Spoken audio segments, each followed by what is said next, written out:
Okay, Salim Saleh ayingidde mu nsonga z'okukwatibwa kwa Kano Kizza Besigye, Elias Lukwago kw'ossa ne Miriam Matembe. Olunaku olwaleero bassebo ne bannyabo, taata wa General Muhoozi omuto akulembera Operation Wealth Creation, abasinga gwe bagamba nti ye namba 2 mu ggwanga Uganda, avuddeyo n'ayingira mu nsonga z'okukwatibwa kwa Kano Kizza Besigye, Ssaalongo Elias Lukwago ne maama senior citizen Miriam Matembe. Bano bagambibwa okuba nti bakwatibwa on orders of CDF Chief of Defence Forces General Muhoozi Kainerugaba. Salim Saleh avuddeyo finally n'ayogera ku nsonga zino era n'abaako instruction z'awa mutabani we General Muhoozi Kainerugaba. Bampita kali Lugamba Pro Max Simple MC, njagala eno video giteekeko share ate nsaba ogiwe obudde, you pay attention osobole okuwulira ebiri mu video eno. Nga omumanyi bulijjo Salim Saleh is a man of few words, era always waba alina instructions z'akola alina akapapula ke ne handwriting ye gye mumanyi etanyuma namu yadde gy'awandiikamu. Ekipapula ekyo olunaku olwaleero kitrendinze nnyo ku mikutu gye mugatta abantu. Ekipapula ekyo kigambibwa okuba nti kyawandiikiddwa omukulu General Salim Saleh ng'agezaako ku instructinga Muhoozi Kainerugaba mbu okukkiriza Nobert Mao okwakisesinga Dr. Kizza Besigye ne Ssaalongo Elias Lukwago. Military intelligence. Njagala otambuze video. Ensonga za Besigye Nobert Mao alabika yagenda okuzi intermediatinga. Wano wenjagalira muna Uganda ndaba owulirize bulungi video eno. Ekiwandiiko Salim Saleh kyawandiise ekyo kyolengeraawo abaana bakitemyetemye omukutu ogumanyikiddwa ng'ogwa Pulse. Guwandiise ne gugamba nti Salim Saleh instructs Muhoozi to allow Nobert Mao access to Lukwago, to Besigye Lukwago military intelligence. Okawulidde? Salim Saleh instructs Muhoozi to allow Nobert Mao access to Besigye, Lukwago military intelligence. Kano Kizza Besigye yakwatibwa ku musango ogumanyikibwa nga treason, okulya mu nsi y'olukwe. Oluvannyuma lw'okizuula mbu yali alina olukwesikwesu olukwenyukwenyu lwateekateeka okuba nga awa bannayuganda essanyu ery'olubeerera. Nagambe njagala otambuze vidiyo eno. Kigambibwa mbu Besigye yali alina olukwesikwesu olukwenyukwenyu olukwe oba plan okuwa bannayuganda essanyu lye babadde balindiridde emyaka 40. Kati oba ssanyu kibannaaye liteeke mu comment section. Emisango egyakwatibwa Kano Kizza Besigye ne munne Obedi Lutale kigambibwa nti baali bateekateeka okutuusa ku President Yoweri Kaguta Museveni obuzibu oba oliawo bawe Uganda oba bawe bannayuganda essanyu basule nga babinuka masejjere. Era ekintu ekigambibwa nti they were intercepted nga tebannaba kikola. Kano Kizza Besigye ne Obedi Lutale bakwatibwa okuva mu ggwanga erya Kenya ne baleetebwa Uganda era bakyali luzira na buli kati. Olunaku lw'enkya ennaku z'omwezi nga 3 balina okuba nga bajja mu kkooti, naye this time round their lead counsels oba their lead lawyers okuli Elias Lukwago musibe nabo yakwatibwa ku musango ogwa misprision of treason. Kigambibwa nti Elias Lukwago yamanya nti Kano Kizza Besigye ne Obedi Lutale bateekateeka okuwa bannayuganda essanyu ery'olubeerera lye balindiridde emyaka 4 n'atawawaabira. Martha Karua naye omu ku balooya be yagobebwa obutadda mu ggwanga Uganda persona non grata takkirizibwa kuddamu kuyingira Uganda. Kitegeeza nti abalala bye bagenda oyimirira musango wa Kizza Besigye olunaku olw'enkya ng'aleeteddwa mu kkooti. The same very day Erias Lukwago naye aleetebwa mu kkooti. Kati nga baleetebwa enkya mu kkooti, Salim Saleh alagidde, tasabye, Salim Saleh instructs, alagidde Muhoozi okukkiriza Nobert Mao access ku Besigye Lukwago military intelligence. Mao tagenda meetinga Besigye ne Lukwago, abagambye bamukkirize okwaccessinga military intelligence yaabwe oba obukakafu oba obujulizi obulaga nti bano abantu oba oliawo baali bagenda kuwa eggwanga Uganda essanyu ery'olubeerera. Njagala ovuga evidiyo nabagambye kayinza okuba akawanvu. Omukutu ogwa Pulse guwandiise bwe guti nga gukumenyeramenyera ekiwandiiko kya Salim Saleh Generali. Gugambye the directive is believed to have followed a petition by Minister Mao to Guru Best General about being locked out of the investigations against the two opposition figures.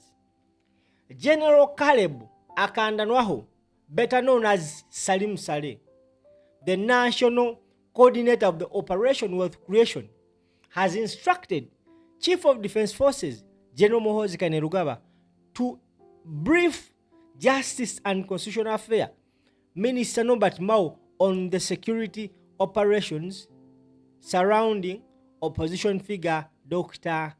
Kizza Besigye and Erias Lukwago. The directives, simaya tuli ffenna bannaye, njagala tuwulirize bulungi nnyo ensonga eno. The directive is believed to have followed a petition by Minister Mao to Guru Best General about being locked out of the investigation against the two opposition figures. In a brief handwritten communication dated 28th olunaku olw'ejjo 2026, Saleh said Mao has both a legal and political responsibility to explain to the public the circumstances surrounding the detention of Besigye and any of his accomplices, as well as the actions taken by state security agencies. Honorable Mao, as Minister of Justice and Constitutional Affairs, Chair of the Cabinet Standing Committee on Human Rights, has a duty to give a sense of perspective to the public concerning the case of Dr. Besigye and any of his accomplices. He also has a duty to explain actions by the state security agencies against certain individuals and organizations. The note reads, Muchipapula, Muchibaluwa, Salim Saleh kyewandikidde General Muhoozi Kainerugaba kyekyo yabadde amu instructinga, era mu bigambo yamugambye nti Honorable Mao, as a Minister of Justice and Constitutional Affairs, Chair of the Cabinet Standing Committee on Human Rights, has a duty to give a sense of perspectives to the public concerning the case of Dr. Besigye and any of his accomplices. He also has a duty to explain actions by state security agencies against certain individuals and organizations. The note, that's how it reads. Saleh observes that Mao may not have access to information held by the military and intelligence agencies, despite coordinating the justice, law and order sector.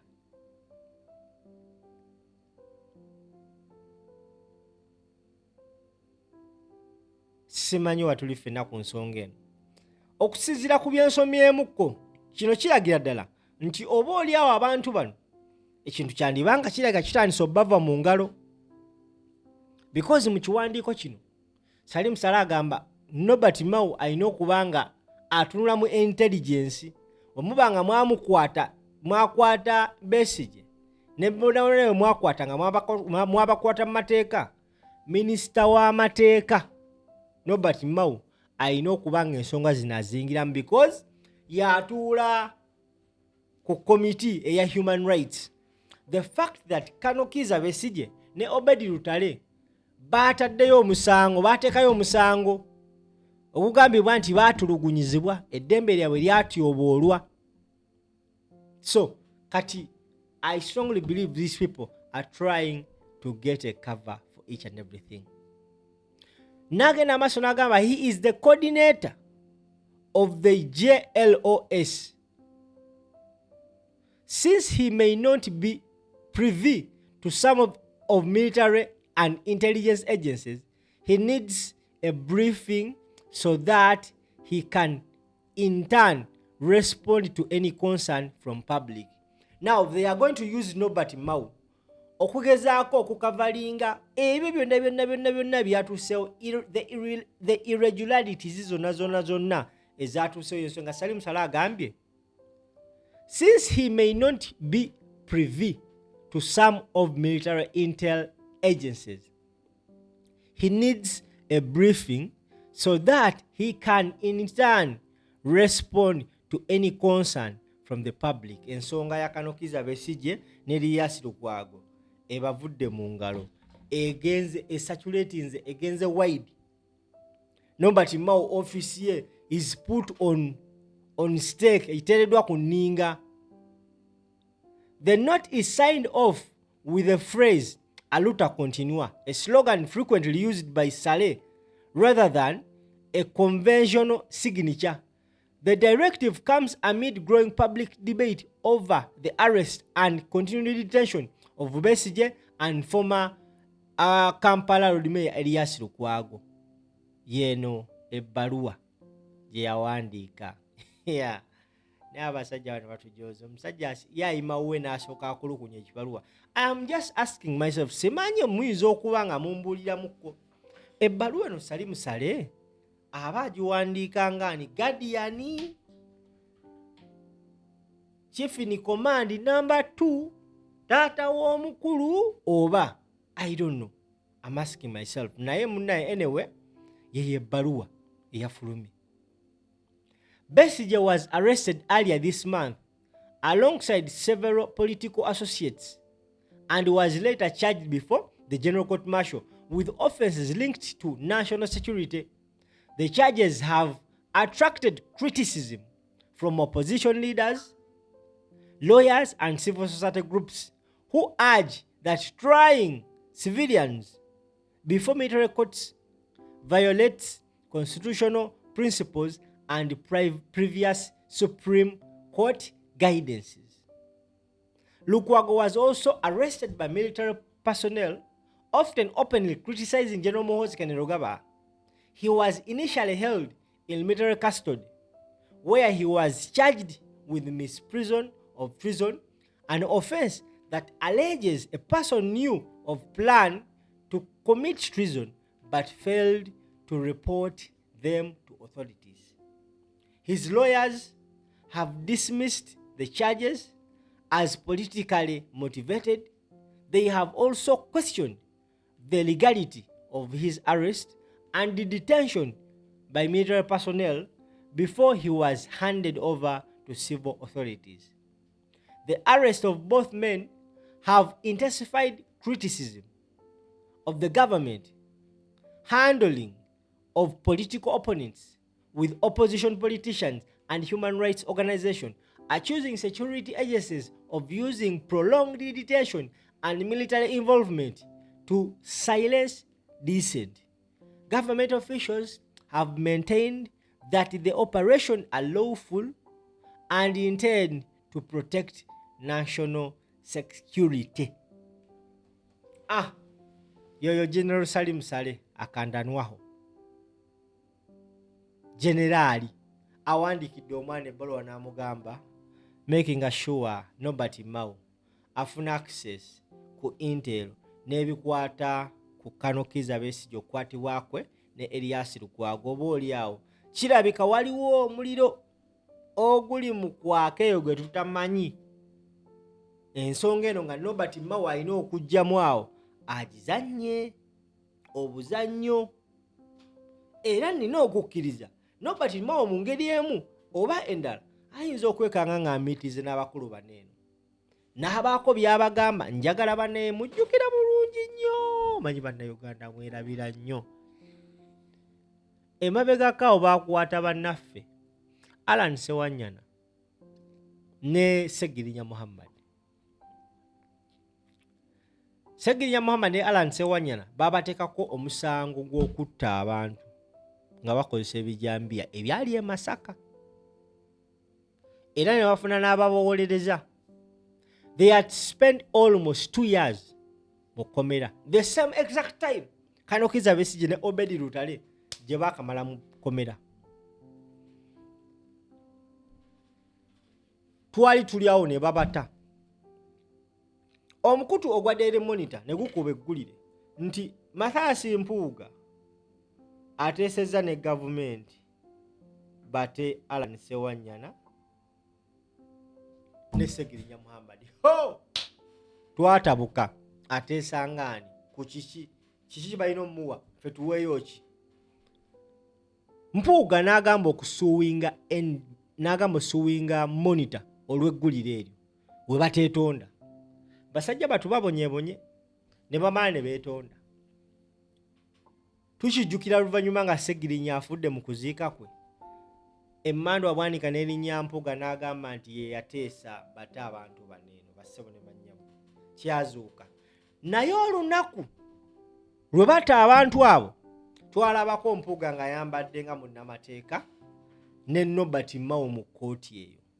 Now when I hear Nobert Mao's name being mentioned mu ssaga ya Kanokiza Besigye ne Elias Lukwago bassebo ne bannyamu, ntandika okugattagatta omutwe gwange omutono nnyo gwe saagala tikka bintu okwebuuza ebibuuzo.